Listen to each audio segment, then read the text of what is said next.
नमस्कार आपण मानक स्वागत करुच्ची मो चैनल फाड़ू किचन को।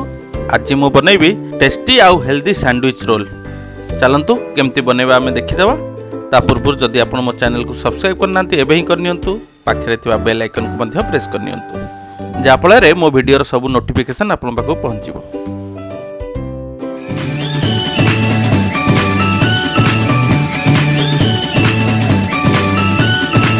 प्रथमे मु 3टा ब्रेड पीस नेची एवं ता साइड गुरा को एवं काटी नेबी।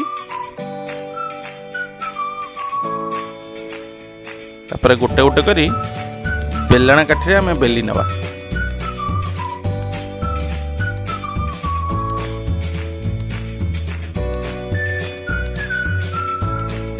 एबे गोटे ब्रेड नहीं तार एज रे टिके बटर लगे नवा। तापर गोटे ब्रेड को आ गोटे ब्रेड ऊपर एवळे रखि नवा। ताको आउ टिके मझिरे प्रेस कर नबा।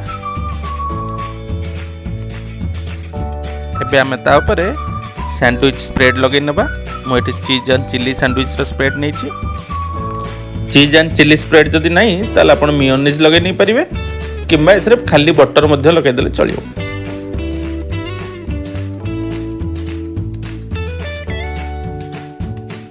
तापरे आमे बेले भेजी काटी रखिछु।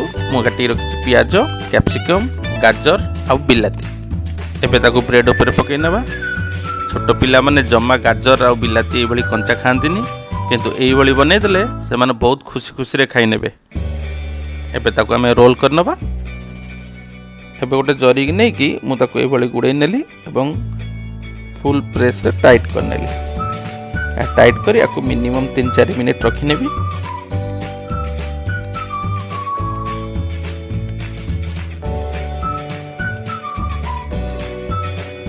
एबे आमे खोली की देखि नबा। एबे मु जरी खोली नउची। देखंतु हमर रोल तयारी हो जाइछि, सैंडविच रोल तयारी हो जाइछि। एबे मझिरो काटी नबा। एबे देखंतु हमर प्रस्तुत हो गला वेज सैंडविच रोल। देखंतु केते सुंदर कलर देखा होछि। छोट पिला माने बहुत खुशी खुशी रे खाइ नेबे। आपण माने मते घरे बनै खांतु।